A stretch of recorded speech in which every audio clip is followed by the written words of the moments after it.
Hi guys, I'm Asia Watkins and I will be presenting my textual analysis project, Cultivating Positive Behaviors in the Workplace and Why It Matters. So, we first start off with defining workplace culture and environment. Think about what you feel workplace culture means and how it's important. So, according to Built In, which is a website that rates and analyzes big tech companies, they define workplace culture as the shared set of values, beliefs, and attitudes that guide your organization. And although I believe this to be true, I will also have to elaborate about that. I describe workplace culture as how employers interact with and communicate with each other, productivity, and how employees are treated. I can give you an example. One of my first jobs out of college was actually in Nebraska, and I'm from North Carolina, and it was at NTV News, my first news position. I was the video editor. The workplace there, their culture, the environment, it was awesome, honestly. Like on Fridays, we'd have these rituals where we bring in food, where donuts, cake, cookies. It even got down to a point where we're competing against each other on who's bringing the favorite foods. Maybe a new candy's coming out. You bring that in. I mean, just things to keep it positive, keep it fun. So it definitely felt very family oriented. And for me, that's important. I love doing the jobs that I do, but I want to feel that when I come to work, people care. And we're always going to have those bad days where we feel like we don't want to go in today or we don't feel well. But it helps when you can go to work and you can see your buddy, you can see your friend, and now everything's okay. So I definitely think workplace is important.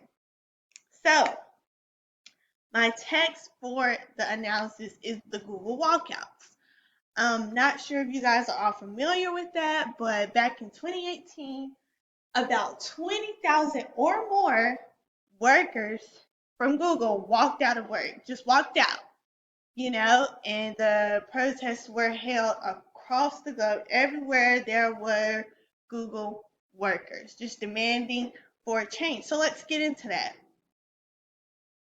So, some of the demands brought by protesters are listed here, but I want to touch on the sexual misconduct allegations. A lot of women felt like the company didn't handle them carefully, they weren't as concerned. And so, women wanted to speak out about that. Now, how this relates is there are plenty of times where women feel inadequate against men, and not as a personal belief, but just how the perception of society is. And with that, it's important to carry a different viewpoint in your workplace. Show the women that you care. Show that you're making strides for women just as much as you're making strides for men. Because as we all know, this has been an historical issue. It's been an issue for forever now. And although we're making changes, we still have a lot to go. Still have a lot to overcome. So I thought using this text would be appropriate for positive workplace culture and environment. So moving on to the theoretical framework. I chose the Hawthorne studies. I just feel like with this issue, you want to take the human relations approach because that's what it's about. It's about the issues, it's about the social, it's about the interpersonal. So I felt like the human relations approach would be best fit. Specifically, the Hawthorne studies because it focused on the attention of workers, which is what I feel the women from the Google walkouts didn't feel like they were getting. They didn't feel like they were getting that attention, that concern about what they were feeling. And from there, honestly, it backfired for the company. They walked out of work. They took a whole day out of work.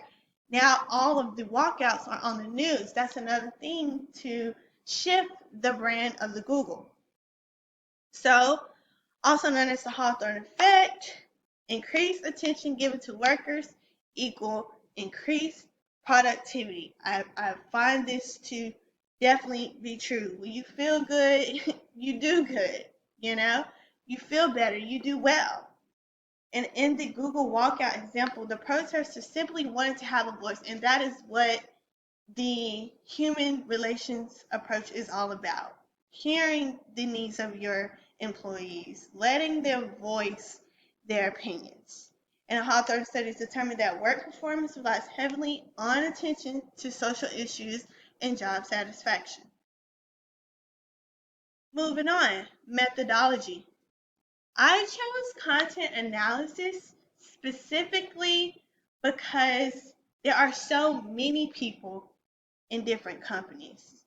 And I feel like in order to get the best results, maybe we just present a survey or quiz. And with that, maybe that quiz or that survey can weigh out how people feel based on maybe starting from 1 to 10 and set them in different categories for the leaders of the company to evaluate. Also, opinions formed and questions posed. What can be changed? What can be improved? Rate the workplace. We want to know. We want to know what we can do. Moving on from there, implications and findings. So I summarized my implications and findings from this study. One, define your work culture. That's most important. You can't expect your work culture to be strong and be efficient and organic if you don't already know what you want from that work culture. Next, know who you are hiring. Who is this person? They're more than just what their resume says. Let's start to get to know people a little bit more personable. I think that is another way that the Hawthorne studies presents as well. Getting to know someone beyond their job description. Listen to understand. Actively listen definitely helps. We don't just want to listen to hear. I want to listen to understand what you're saying. And from there, a great video. It's a TED Talk video. I love TED Talk videos. It's called The 3 Ways to Create a Work Culture That Brings Out the Best Employees. Number 1, his name is Chris. He says that the first thing employers should do is unblock communication. That is the main thing. Organizational communication. Unblock it. You know, don't allow people to feel like how they feel is unimportant. Workers don't react or respond due to this, and eventually they shut down. Number 2, become responsive. Encourage your workers to speak up, to celebrate the wins, to react positively to employee behavior.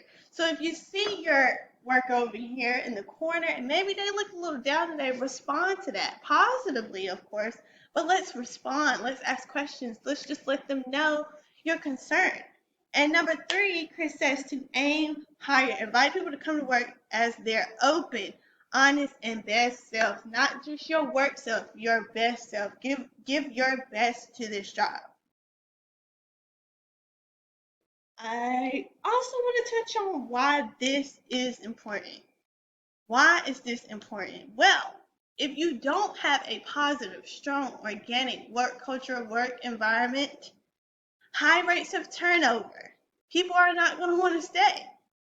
People are not even going to want to come. So, absent, lawsuits, that's coming from discrimination, sexual misconduct, sexual harassment, negative stigma. Yeah, you don't want to give that vibe of negativity. Low recruitment. Low recruitment. You're not hiring anyone either. And longevity. Eventually, if your people don't feel like they're appreciated, they're wanted, they're valued, your company is not going to last that long after that. So that's a very important aspect to look at it from. And then lastly, these are my references. Thank you so much for listening to somewhat of my tech talk today. I hope you guys feel a little bit better and have a clear viewpoint of how much work culture is important and how it affects you. Thank you so much.